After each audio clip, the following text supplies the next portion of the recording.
अस्सलाम वालेकुम। दुरूद शरीफ पढ़ना।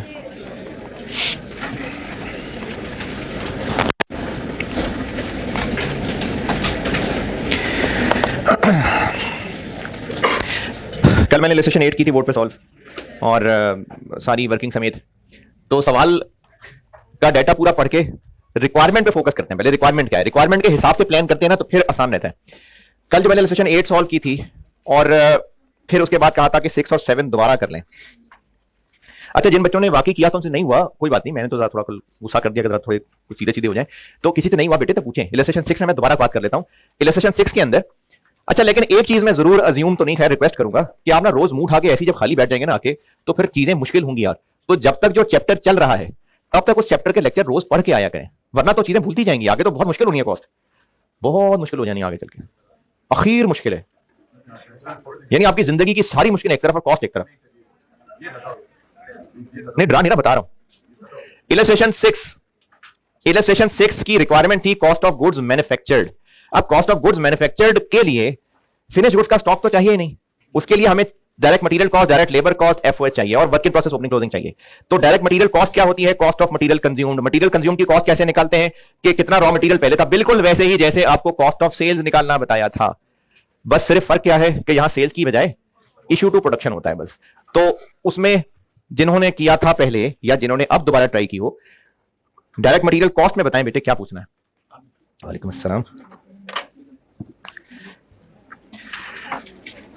बेटे आप पूछेंगे नहीं ना तो मुझे नहीं पता लगेगा कि मसला है। जो मुझे जनरल बातें लगती हैं वो तो मैं बता देता हूं, लेकिन किसी को मसला होगा पूछेगा तो पता चलेगा। इलस्ट्रेशन 6 में डायरेक्ट मटेरियल कॉस्ट में किसी ने क्या पूछना है, बगैर शर्म किए पूछे जी। वेयर हाउस में रॉ मटेरियल जो पड़ा हुआ है वो कहां नजर आ रहा है?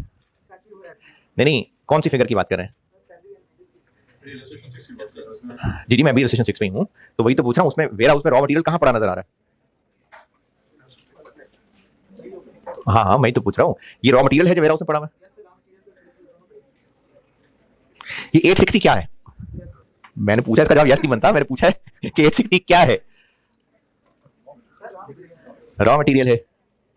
अच्छा, फिर तो बाकी भी बहुत सारे बच्चे भी इसी परेशानी में होंगे। उमर ही नाम है ना इसका, ये ऑन करना यार। इलस्ट्रेशन 6 है,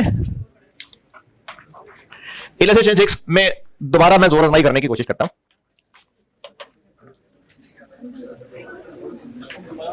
है जी, दोबारा करूं?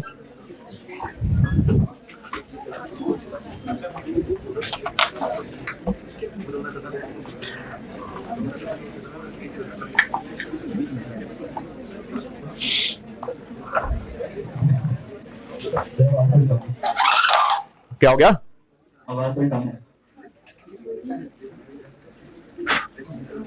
यहां से तो खुली है यार, यहां से तो वॉल्यूम मैंने मैक्सिमम ही किया हुआ है। नहीं आ रही आवाज? अच्छा, मैं तो अभी वही हूं और आवाज भी वही है। अच्छा बेटे को एक दो स्विच ऊपर से उधर बंद करना, एक और नहीं ऊपर वालों में से बस।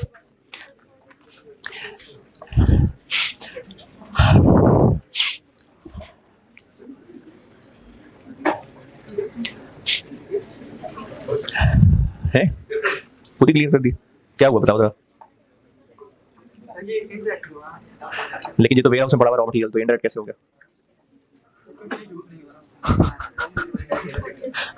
अच्छा सारे बच्चे सारे के सारे देखिए, क्लास में जितने बच्चे हैं ना वो सब मेरे स्टूडेंट्स हैं और मैंने सबको पढ़ाना है। इसमें दोनों एक्सट्रीम्स मौजूद हैं।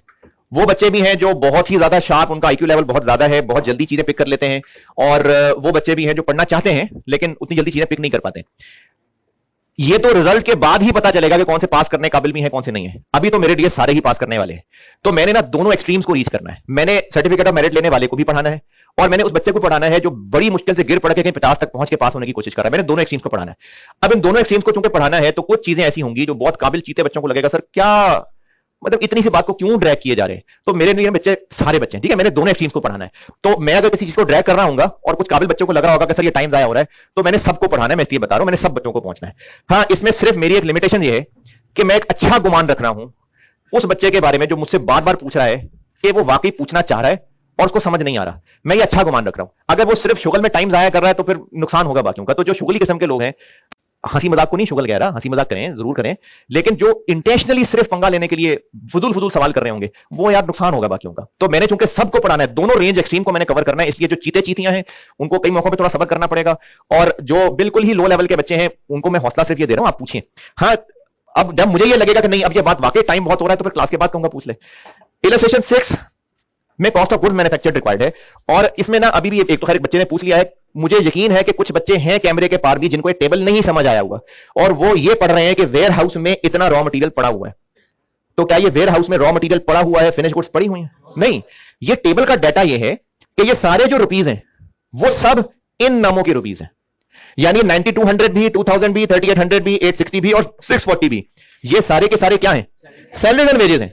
कॉलम सिर्फ ये बता रहे हैं कि जिन लोगों की सैलरीज वेजेस हैं वो कहां काम करते हैं। तो 860 में आपको ये रॉ मटेरियल वेयर हाउस में दिख रहा है, तो आप सिर्फ ये ना देखें कि रॉ मटेरियल पड़ा हुआ है, बात ये हो रही है कि ये उन लोगों की सैलरीज और वेजेस हैं जो रॉ मटेरियल के वेयर हाउस में नौकरी कर रहे हैं। ये क्या है? वेयर हाउस में रॉ मटेरियल पड़ा हुआ है? नहीं, ये डेप्रिसिएशन है। ये सारी की सारी फिगर्स डेप्रिसिएशन ही है। किसकी डेप्रिसिएशन? फैक्ट्री के एसेट्स की डेप्रिसिएशन, हेड ऑफिस में पड़े हुए एसेट्स की डेप्रिसिएशन, सेल ऑफिस में पड़े हुए एसेट्स की डेप्रिसिएशन, रॉ मटेरियल के स्टोर में पड़े हुए एसेट्स की डेप्रिसिएशन, फिनिश गुड्स के स्टोर में पड़े हुए एसेट्स की डेप्रिसिएशन है। ये सारी डेप्रिसिएशन। 380 स्टोर में रॉ मटेरियल पड़ा हुआ है, ये रेंट है। किसका रेंट है? फैक्ट्री बिल्डिंग का रेंट है, हेड ऑफिस बिल्डिंग का रेंट है, सेल ऑफिस बिल्डिंग का रेंट है, रॉ मटेरियल के स्टोर का रेंट है, फिनिश गुड्स के स्टोर का रेंट है। ठीक है, और बताएं इसमें किसको क्या पूछना है? क्यों जरूरी था ये ब्रेकअप जानना? ताकि ये पता चले कि फैक्ट्री के खर्चे ही हमने लेने हैं, बाकी नहीं यूज करने, और फैक्ट्री के खर्चों में ये भी हैं और रॉ मटेरियल के स्टोर के खर्चे भी हैं। तो हमने ये कॉलम और ये कॉलम यूज करना था, और इसमें से सिर्फ 90 200 के साथ जो मकड़ी बनी हुई है, इस मकड़ी में सिर्फ ये बताना था कि इसमें से 75% जो है ये वो लोगों की सैलरीज वेजेस हैं जो प्रोडक्शन कर रहे हैं, मतलब ये डायरेक्ट है। इसमें से बाकी 25 ये और ये सारे, ये सब FOH। ये है इस टेबुलर इंफॉर्मेशन का मतलब। और इलस्ट्रेशन 6 में तो कुछ नहीं था। और बताएं बेटे क्या पूछना है इसमें? इलस्ट्रेशन 7 रिक्वायर्ड क्या है? रिक्वायर्ड है कॉस्ट ऑफ गुड्स सोल्ड, यानी कॉस्ट ऑफ सेल्स। अब जो कॉस्ट ऑफ सेल्स है ना, चाहे ट्रेडिंग बिजनेस हो चाहे मैन्युफैक्चरिंग बिजनेस हो, ये फिनिश गुड्स की है। और मैंने आपको फार्मूला लिख के दिया था इस जगह पर, इधर। ओपनिंग स्टॉक अगर पीरियोडिक है तो opening stock plus purchases minus closing stock minus वो सारे जो आउट तो हुए स्टोर से लेकिन सेल के अलावा हैं। अच्छा, सेल्स नहीं हुई तो चीजें किधर जा रही हैं? घूमने फिरने जा रही हैं क्या? ओनर लेके जा रहा है, चोर लेके जा रहा है, डाकू लेके जा रहे हैं, पानी लेके जा रहा है, वो सब है जो आउट हो रहे हैं लेकिन सेल्स नहीं है। उनकी भी कॉस्ट माइनस करेंगे तो एंड पे कॉस्ट ऑफ सेल्स निकलेगी। और फिर मैंने ये बताया था कि मैन्युफैक्चरिंग बिजनेस में भी बिल्कुल ऐसे ही है, बस फर्क क्या पड़ेगा कि परचेजेस की जगह कॉस्ट ऑफ गुड्स मैन्युफैक्चर्ड आ जाएगा। तो कॉस्ट ऑफ सेल्स पूछी है, मैन्युफैक्चरिंग बिजनेस है तो हमें चाहिए opening finish goods 1 June 23, stock of finish goods इतने यूनिट्स इतने रुपए वाले, फिनिश गुड्स की कॉस्ट आ गई ओपनिंग। फिर हमें चाहिए कॉस्ट ऑफ गुड्स मैन्युफैक्चर्ड, वो तो यहां नहीं है, तो फिर कॉस्ट ऑफ गुड्स मैन्युफैक्चर्ड निकालने के लिए वो मेहनत करनी पड़ेगी जो इलस्ट्रेशन 6 और 8 में की थी। फिर उसके बाद क्या चाहिए? Cost of closing finish goods. बस ये 3 चीजें चाहिए थी, क्योंकि और तो कहीं गुड्स का ड्राइंग्स जाया होना, पानी में बह जाना, चोरी होना बताए। तो कॉस्ट ऑफ सेल में क्या रह गया? Opening finish goods plus purchases नहीं, कॉस्ट ऑफ गुड्स मैन्युफैक्चर्ड और क्लोजिंग फिनिश गुड्स। तो ओपनिंग फिनिश गुड्स की कॉस्ट दी हुई है, कॉस्ट ऑफ गुड्स मैन्युफैक्चर्ड ये सारे टेबल को यूज करके कर ली calculate. Cost of closing finish goods, closing finish goods के यूनिट्स बता दिए, किधर गए ये? कॉस्ट पर यूनिट नहीं पता, लेकिन ये बता दिया कि FIFO है। तो इससे जस्ट पहले मैंने खुद बना के एक सवाल कराया था, उसमें भी हमने ऐसे ही किया था, क्योंकि FIFO है तो क्लोजिंग स्टॉक नए वालों में से बचे होंगे। अब पूछें इलस्ट्रेशन 7 में क्या पूछना है? हाँ जी, अगर एफको होता, बेटी बोल ऑन कर देना सारे switch. Opening finish goods 1350 units 1640 वाले, और जो नए बनाए, जो नई प्रोडक्शन हुई, क्या करना है? तो ये ऑफ क्यों हुआ? अच्छा वहां स्विच करना, तो वहां क्यों रखा हुआ यार? अच्छा वो नीचे वाले रूम में बच्चे कह रहे हैं आवाज नहीं मेरी सही आ रही। श्याम मेरी आवाज ठीक आ रही है नीचे रूम में?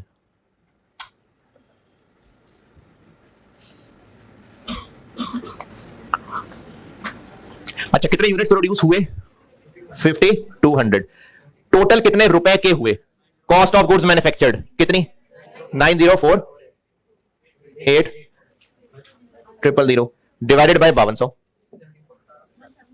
तो इतने यूनिट्स पहले पड़े थे, इतने वाले, इतने यूनिट्स और बन गए इतने वाले। तो अगर वेटेड एवरेज मेथड होता तो इन दोनों का एवरेज निकाल लेते, इसकी वैल्यू डिवाइडेड बाय दोनों यूनिट्स, तो वो रेट लगाते क्लोजिंग पे।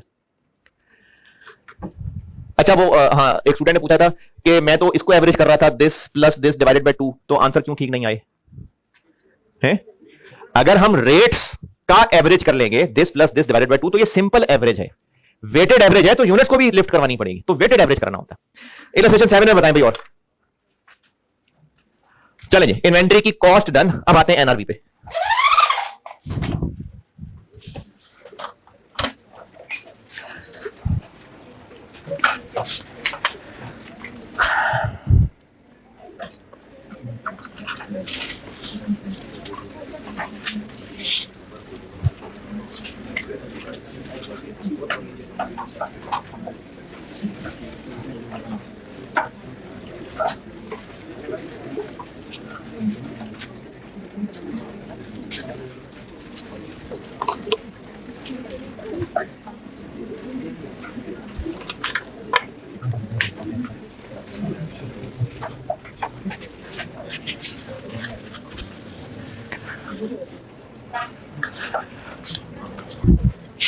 कॉस्ट की कैलकुलेशन बस बहुत, किसकी कॉस्ट निकाल रहे थे हम, कर क्या रहे हैं अभी तक चैप्टर में है? इन्वेंट्री की कॉस्ट। और एक ही क्या दे देता हूं, हमने चैप्टर में पढ़ी थी इन्वेंट्री क्या होती है। इन्वेंट्री वो है जो हमारे पास किसी भी वक्त स्टोर में पड़ी हुई चीज है। क्लोजिंग इन्वेंट्री क्या है, जो साल के एंड पे पड़ी हुई है। तो क्लोजिंग इन्वेंट्री को जब करना होता है फाइनेंशियल स्टेटमेंट में वैल्यू, तो किस अमाउंट पे करेंगे, लोअर ऑफ कॉस्ट और एनआरवी।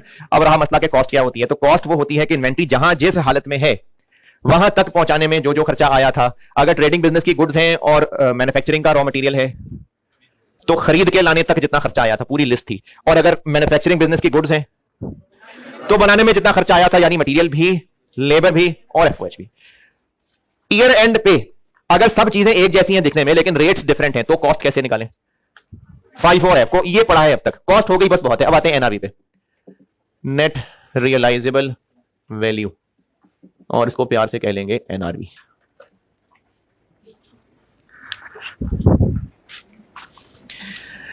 अच्छा, इसकी चूंकि मैं प्रैक्टिस बोर्ड पे नहीं कर सकूंगा, तो इसकी मैंने कल के टेस्ट का कहा था वो परसों है, फिर मैं कल प्रैक्टिस इसकी और कर लूं तो टेस्ट परसों।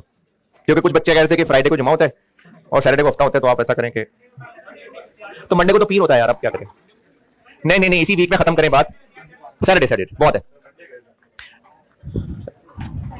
अच्छा, ये जो बच्चे टेस्ट नहीं देते हैं, आप जो बच्चे टेस्ट नहीं देते, क्यों नहीं देते होंगे? क्या वजह है? दिल नहीं करता, टाइम नहीं होता।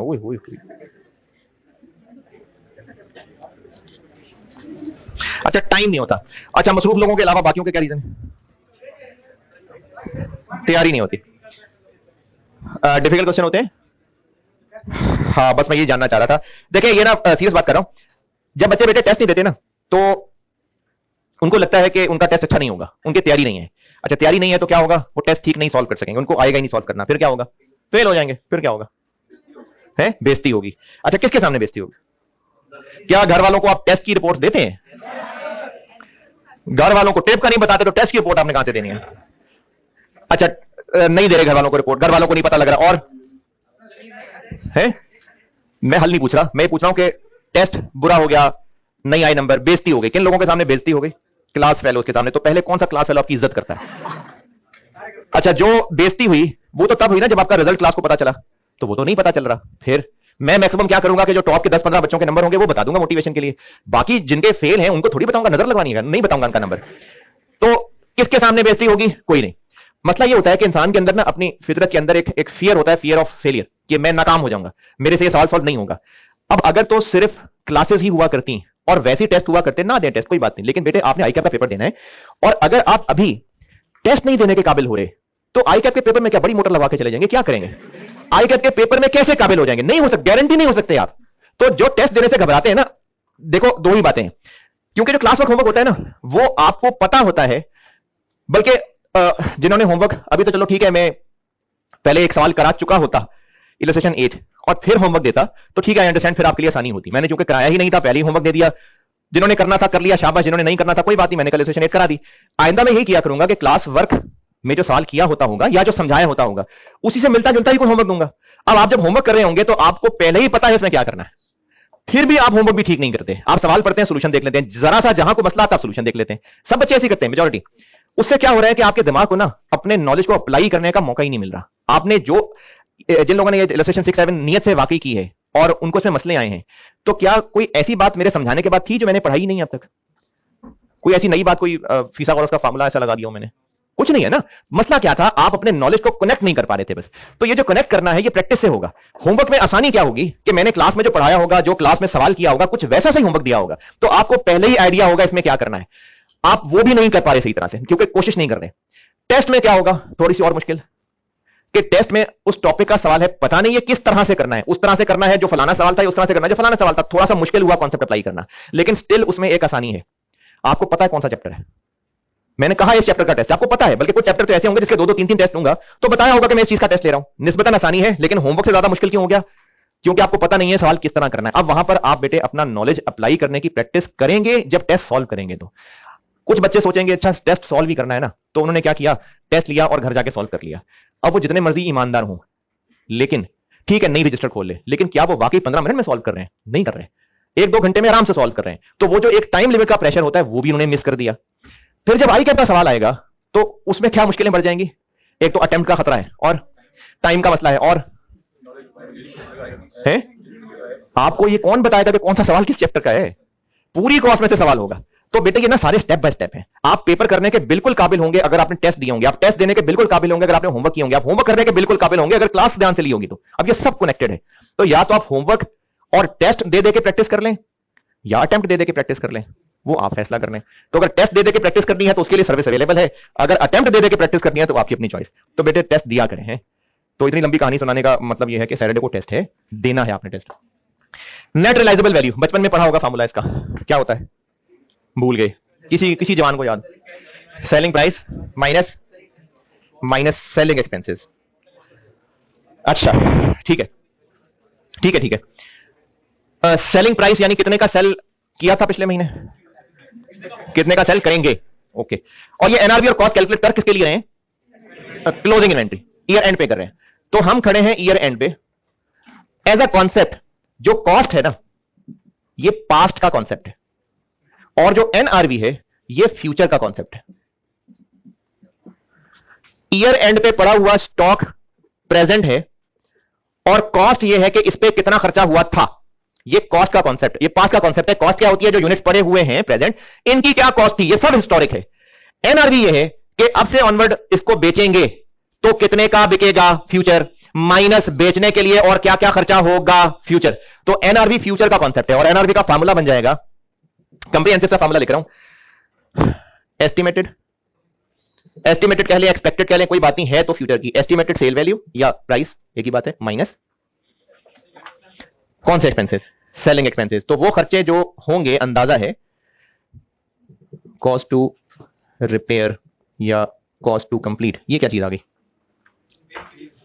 जो गुड्स हमारे पास हैं, हो सकता है वो थोड़ी सी खराब हो और उनको बेचने के लिए पहले ठीक करना पड़े, हो सकता है कि वो अभी मुकम्मल ना हुई हों। ये जो मैं एनआरवी का फार्मूला लिख रहा हूं, ये है for finish goods and work in process. आदो के वर्क इन प्रोसेस हम इस चैप्टर में पढ़ नहीं रहे हैं, लेकिन एनआरवी लिख रहा हूं तो अभी बता देता हूं।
जितने की बेचेंगे माइनस, अगर वो चीजें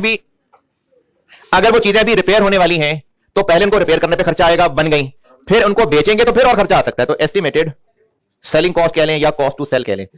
कॉस्ट टू सेल कहने से सिर्फ मकसद यह है कि बेचेंगे तो ये खर्चा करेंगे और ये खर्चा नहीं होगा तो नहीं बिकेगा। दोनों तरह से जुमला बोल रहा हूं, ये वो खर्चे हैं जो खर्चा करेंगे तो चीज बिकेगी, नहीं करेंगे तो नहीं बिकेगी। इसी को मैं उल्टा बोलता हूं, ये वो खर्चे हैं जो गुड्स बेचेंगे तो खर्चे होने, नहीं बेचेंगे तो ये खर्चे भी नहीं होने, यानी डायरेक्टली रिलेटेड हैं। तो कॉस्ट टू रिपेयर और कॉस्ट टू सेल ये वो खर्चे हैं कि अगर हमने इन चीजों को बेचा तो ये खर्चे करेंगे तो इतने का बिकेगा, नहीं करेंगे तो नहीं बिकेगा। ये होती है एनआरवी। और अगर रॉ मटेरियल हो, अच्छा इस पूरे फार्मूले का कॉन्सेप्ट ये है कि जो चीजें हमारे पास पड़ी हुई हैं अब से ऑनवर्ड वो बिकेंगी तो नेट क्या मिलेगा। रॉ मटेरियल की एनआरवी निकालनी हो तो इसके तो बिकने का रास्ता ये भी बहुत दूर है, ये तो भी स्टोर में पड़ा हुआ है, अभी तो प्रोडक्शन में भी नहीं गया, वो तो प्रोडक्शन में जाएगा तो फिर बात बनेगी फिनिश गुड की। तो इसके लिए ना एनआरवी का ये रास्ता नहीं है, इसकी एनआरवी होती है replacement cost. Replacement cost, replacement cost का मतलब होता है कि अभी खरीदने जाएंगे तो कितने का मिलेगा, बिकेगा नहीं, कितने का मिलेगा।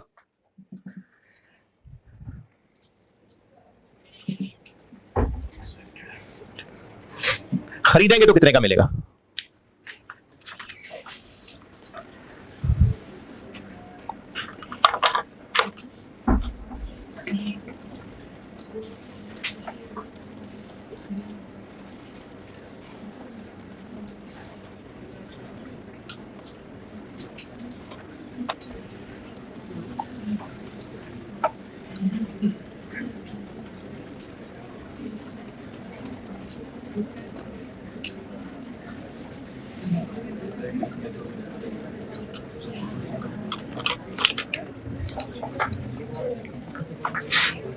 ये नोटेड।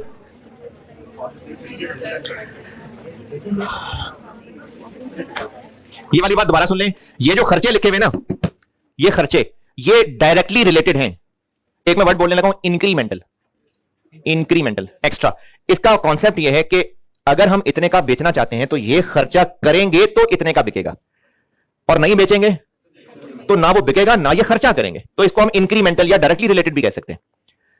यानी सेलिंग डिपार्टमेंट के लोगों की सैलरीज यहां आएंगी, क्यों? सेल्स डिपार्टमेंट के लोगों की पर मंथ सैलरीज नहीं, वो तो एक हर महीने की फिक्स चीज है। तो ये वो खर्चों की बात हो रही है। इसकी मिसालें क्या हो सकती हैं? इनकी मिसालें हो सकती हैं कमीशन, डिलीवरी चार्जेस हो सकते हैं, अगर हमने कस्टमर को डिलीवर करना है तो पैकिंग कॉस्ट हो सकती है। तो ये होती है एनआरवी। किस बात की वेजेस? जी बिल्कुल, जो भी इनको बेचने का डायरेक्ट खर्चा होगा, वो लोग जो पैक कर रहे होंगे, पैकिंग का खर्चा, लोड कर रहे होंगे, सब बेचने का खर्चा।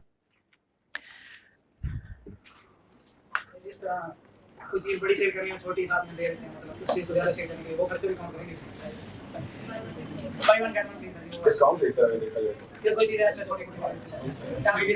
अगर इस तरह से बिजनेस करता है कि एक पैकेट बेचता साथ एक टॉफी भी देता है, तो उस टॉफी की कॉस्ट भी हाँ कॉस्ट टू सेल है। नोटेड? अच्छा, रूल है लोअर ऑफ कॉस्ट और एनआरवी। क्यों लोअर? हायर कर ले हैं? तो फाइनेंशियल स्टेटमेंट्स को क्या फायदा इससे? मैचिंग कॉन्सेप्ट है। मैचिंग कैसे? मैचिंग कैसे?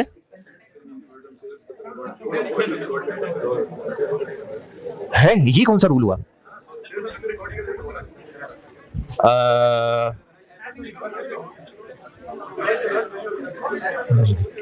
हाँ जी, प्रूडेंस कॉन्सेप्ट।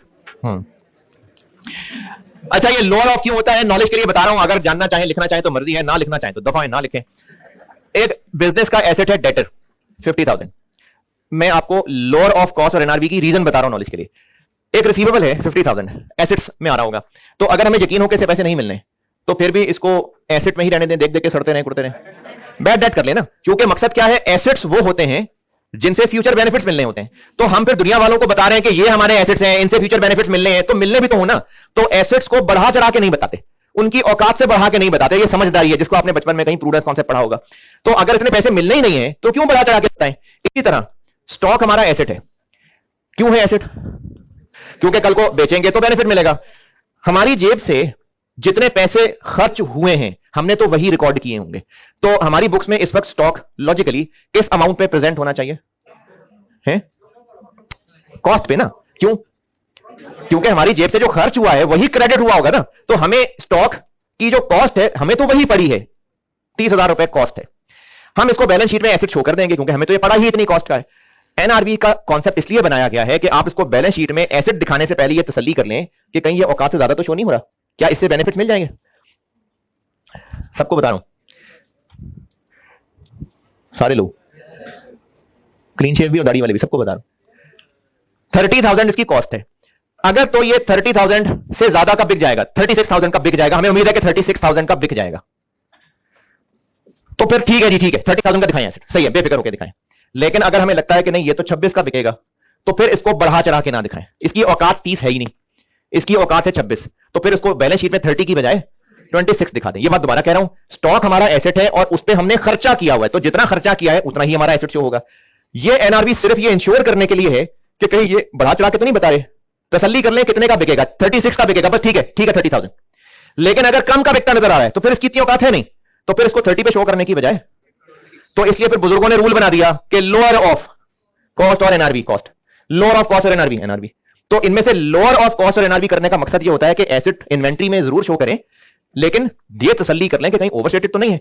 और वो कैसे पता चलेगा? जब हम कॉस्ट को एनआरबी से कंपेयर करेंगे। तो एनआरबी अगर ज्यादा हुई तो ठीक है, लेकिन अगर एनआरबी कम हुई तो स्टॉक को कॉस्ट की बजाय एनआरबी पे शो करना चाहिए बैलेंस शीट में। ये है इसका कॉन्सेप्ट लॉजिक। अगर अपने आप को समझाना हो, कुछ लिखना चाहें तो आपकी मर्जी है, नहीं लिखना हो तो आगे चलते हैं। और अगर कुछ समझ ही नहीं आया तो बस चिल करें, आगे चलते हैं।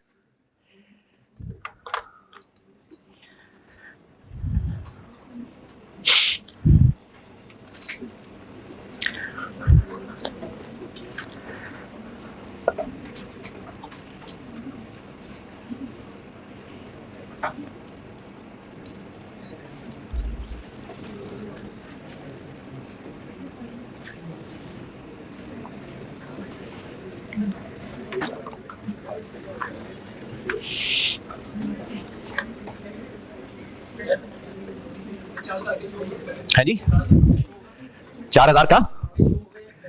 अभी मैं सिर्फ इतना बता रहा हूं कि एसओएफपी में इन्वेंट्री किस अमाउंट पे शो होगी। जो बात आप 4,000 की कर रहे हैं, ये जब डबल एंट्रीज पढ़ाऊंगा ना तब आएगी बात जी। कि होती क्या है, कि होती क्या ये बता दो। रॉ मटेरियल की एनआरवी ये फार्मूले से नहीं निकलेगी, ये निकलेगी इससे। रिप्लेसमेंट कॉस्ट होती क्या है? रॉ मटेरियल हमारे पास आया कहां से? खरीद के लाए होंगे। रिप्लेसमेंट कॉस्ट होती है कि अब अगर दोबारा खरीदेंगे तो कितने का मिलेगा, इसको रिप्लेसमेंट कॉस्ट कहते हैं। अच्छा, इसको एनआरवी इसकी क्यों कह रहे हैं, ये भी नॉलेज के लिए सुन लें। एनआरवी के इस फार्मूले का और एनआरवी और कॉस्ट में से लोअर पे रखने की क्या लॉजिक बताइए?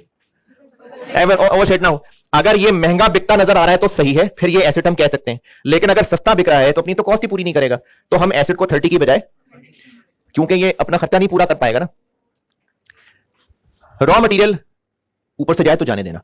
रॉ मटेरियल इन्वेंट्री की कॉस्ट आ रही है 10,000, एनआरवी क्या है? रिप्लेसमेंट कॉस्ट, वो आ रही है 13,000, कॉस्ट आ रही है 10,000, रिप्लेसमेंट कॉस्ट 13,000। तो इसका मतलब महंगाई हो गई। और जब महंगाई हो गई है रॉ मटेरियल की, तो मोस्ट प्रोबेबली रॉ मटेरियल से जो चीज बननी है वो भी महंगी हो गई होगी, तो हम यकीनन महंगी बेच के अच्छा खासा प्रॉफिट कमा लेंगे। तो रॉ मटेरियल 10,000 पे आता रहे, ठीक है।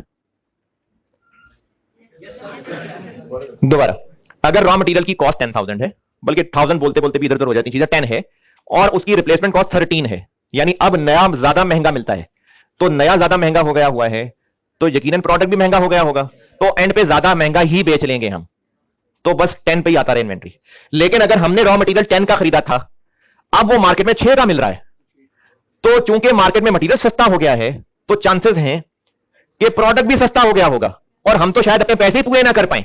तो इसलिए मटेरियल को 10 की बजाय फिर हम 6 पे प्रेजेंट करेंगे। तो इसलिए मटेरियल की एनआरवी की ये लॉजिक। अच्छा, अब ऐसा करते हैं कि मैंने आपको एनआरवी के सवालों में जो मसले आएंगे उसके लिए कुछ 4-5 नसीहतें लिखवा देता हूं। तो आप कह लें जी कि important points for NRV calculation, important points for NRV calculation.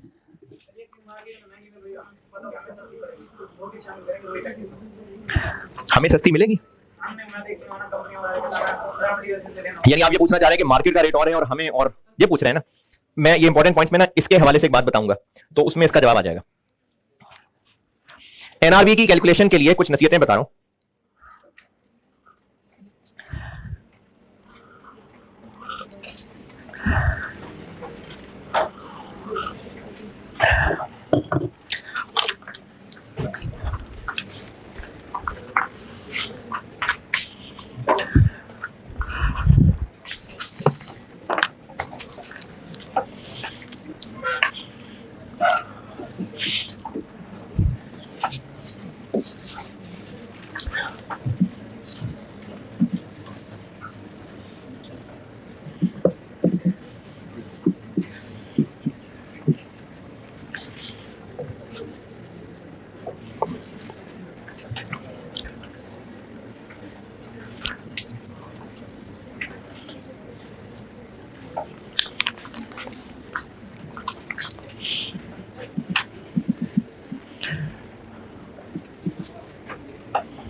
Total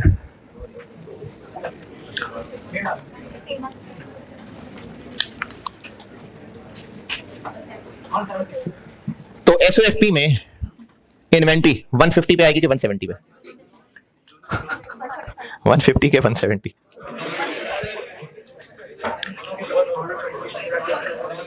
तो ये जो मैंने आपको एनआरबी और कॉस्ट में से लोअर की रीजन बताई थी वो हो गई बर्बाद। क्या रीजन थी जी? कि इन्वेंट्री अपनी औकात से ज्यादा शो ना हो। अगर एनआरबी ज्यादा है तो कॉस्ट ठीक है, लेकिन अगर एनआरबी कम है तो हमें एनआरबी पे करना चाहिए।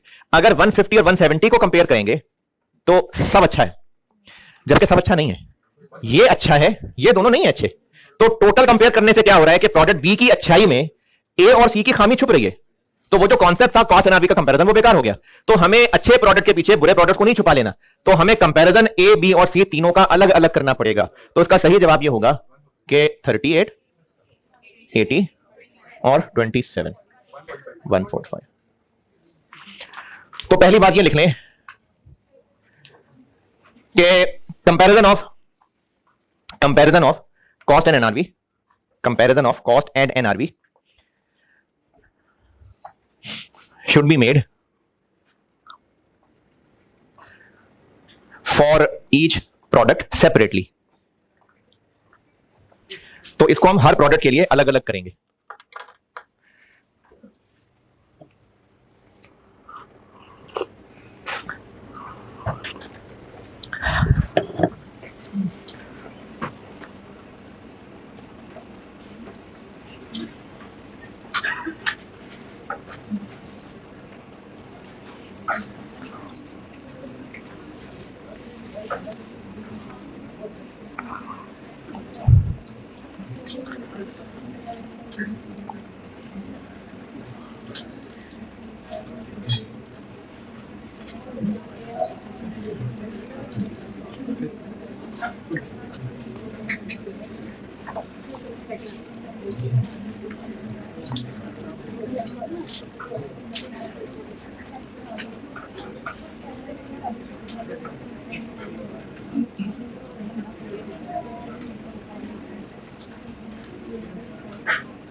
जो पॉइंट लिखवाया है ये एग्जांपल भी नोट करें।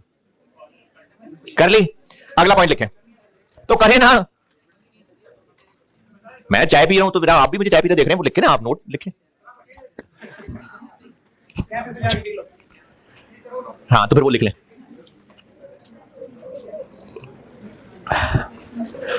उधर रहना यार, तू भी चाय मुझे दिखाई जा रहा है उधर उधर।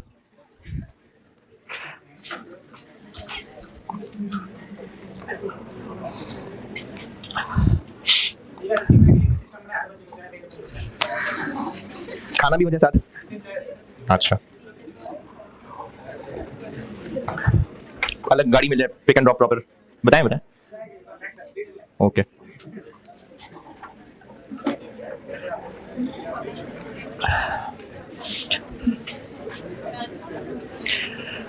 अच्छा, ये 38 और 40 का कंपैरिजन ठीक है या ये भी हर यूनिट का अलग अलग करें हैं? ये क्यों ठीक है?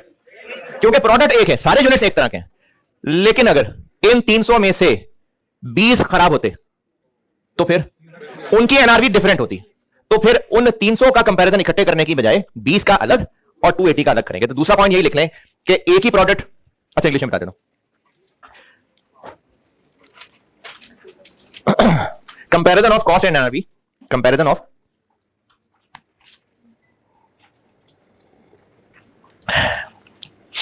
comparison of cost and NRV for one product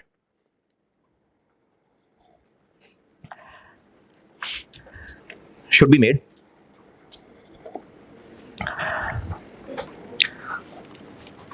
on the basis of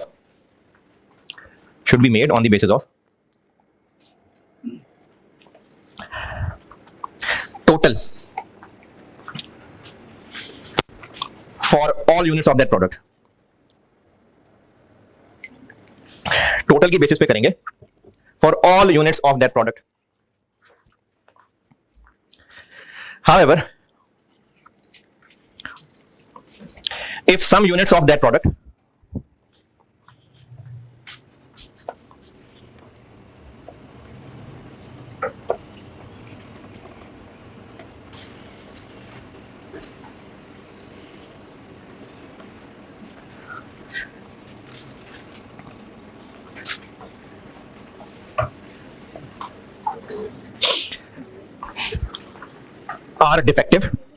are defective,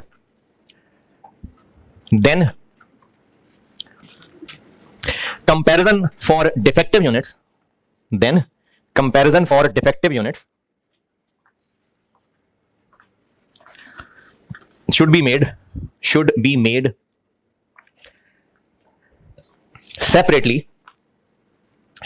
separately from normal units of that product. तो अगर एक ही प्रोडक्ट के यूनिट्स हैं तो उनकी तो हम total cost, total NRV compare कर लेंगे, लेकिन अगर उनमें से कुछ डैमेज्ड हैं तो फिर डैमेज्ड और नॉर्मल को अलग अलग करना है। चलें अगली बात लिखें।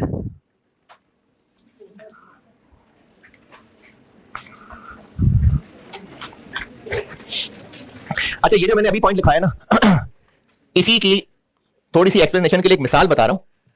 अगर आप लोगों को लगे कि ये तो अंडरस्टूड बात है तो ना लिखना, लेकिन अगर जरूरत लगे तो फिर लिख लेना। ये जो अभी पॉइंट लिखा है ना, इसके लिए एक मिसाल बता रहा हूं। 400 यूनिट्स हैं और एफको मेथड है। एक प्रोडक्ट है, उसके 400 यूनिट्स हैं स्टॉक में और एफको मेथड है। कॉस्ट है 40 पर यूनिट और एनआरवी है 38 पर यूनिट। तो हमें वैल्यू निकालनी है कैसे? कॉस्ट और एनआरवी में से लोअर। अब आप चाहें तो कॉस्ट 40 वर्सेस एनआरवी 38 को कंपेयर कर लें और फिर उसके बाद इसको सिलेक्ट करके वैल्यू निकाल लें 38 इंटू 400 15, या ऐसे कर लें, या फिर कॉस्ट 40 इंटू 400 16,000, एनआरवी 38 इंटू 400 15,200, चाहे ऐसे कर लें। ठीक है ना, एक ही बात है, कोई प्रॉब्लम इसमें? क्यों एक ही बात है? कंपेयर करके लोअर से मल्टीप्लाई कर लें या दोनों को मल्टीप्लाई करके बाद में, बात तो एक ही है। एवको में नहीं है कोई मसला, असल में होना ऐसे चाहिए, लेकिन इससे काम चल जाएगा क्योंकि सबके सब यूनिट्स की per unit cost, per unit NRV same है। तो बेशक पर यूनिट कंपेयर कर लें, क्योंकि इसमें थोड़ी सी कमात यह है कि दोनों को मल्टीप्लाई करना पड़ रहा है, मौत पड़ रही है। तो असल ये है, लेकिन ये भी चलेगा। मसला तब आएगा जब FIFO होगा। अगर FIFO मेथड हुआ तो फिर कॉस्ट के लिए जानना जरूरी होगा कि 400 यूनिट्स कौन से हैं। तो तफसील ये पता चली कि इनमें से 280 यूनिट्स जो हैं वो हैं 43 वाले, और जो 120 यूनिट्स हैं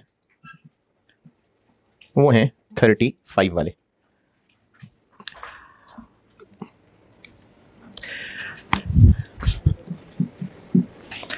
और एनआरवी 42 है। अब ये सवाल है, FIFO मेथड है और स्टॉक के यूनिट्स इस रेट वाले हैं, एनआरवी 42 है, अलग डाटा है, अलग डाटा है। तो अब वैल्यू ऑफ इन्वेंट्री हम कैसे निकालें?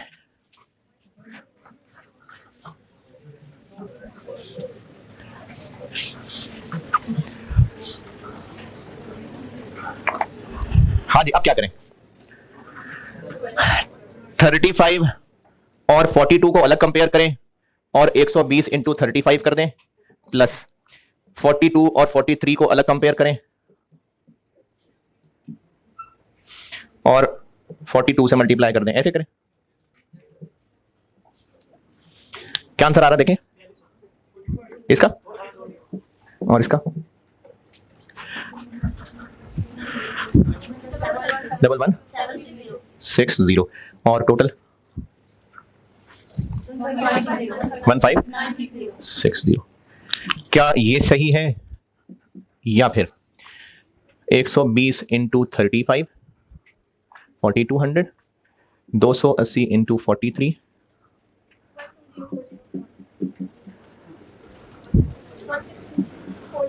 40। अच्छा, अब देखें कितना है, 3600। 5640 और बताता हूं क्या किया, पहले कर लो फिर बताता हूं।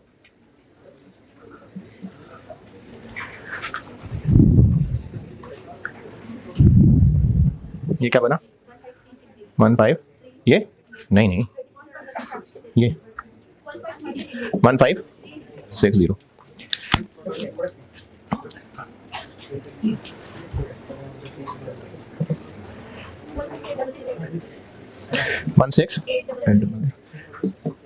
वैल्यू ये। तो सवाल ये है मेरा कि ये सही है कि ये सही है। एक बार सारा दोबारा देखिए मैंने किया क्या है। यहां मैंने किया है एफको मेथड। इस एफको मेथड में मैंने पर यूनिट कॉस्ट और एनआरवी को कंपेयर किया, फिर यूनिट से मल्टीप्लाई कर दिया, या फिर टोटल कॉस्ट टोटल एनआरवी को कंपेयर किया और लोअर फिगर ले ली। सेम आंसर है ना। लेकिन फाइफो में अगर पर यूनिट को कंपेयर करूं और फिर यूनिट से मल्टीप्लाई करूं तो आंसर कुछ और आ रहा है, और अगर टोटल कॉस्ट और टोटल एनआरवी को कंपेयर करूं तो आंसर कुछ और आ रहा है।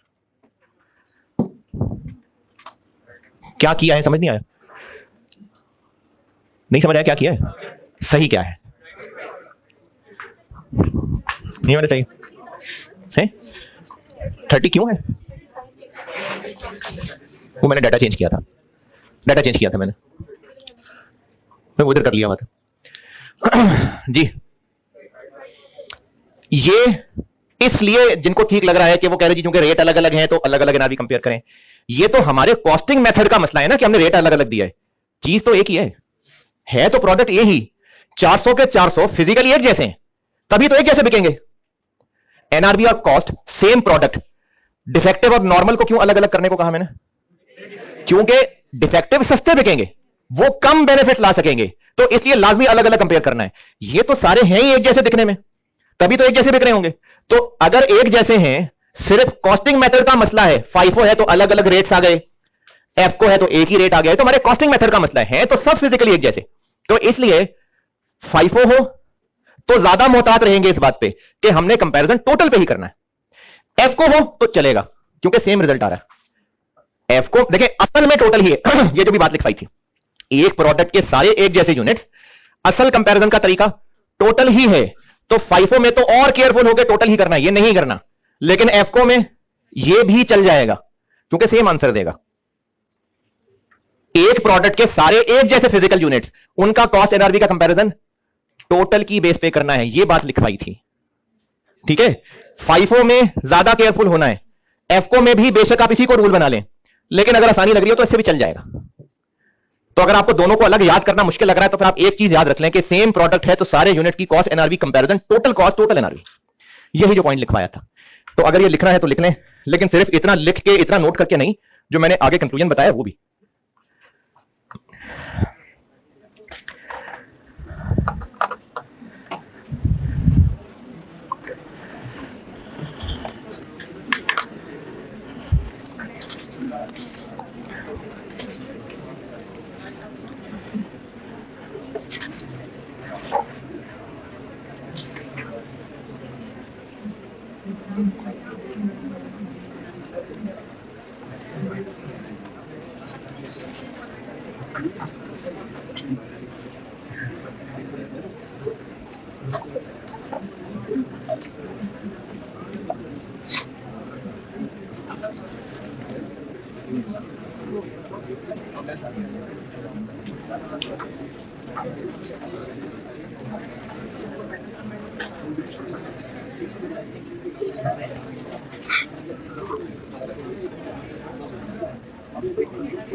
सिर्फ इसको नोट करना काफी नहीं है, जो मैंने आगे कहानी बताई है वो भी लिखें।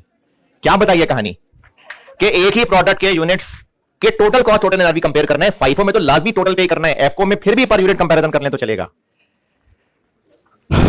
चलो ठीक है जी, अल्लाह हाफिज।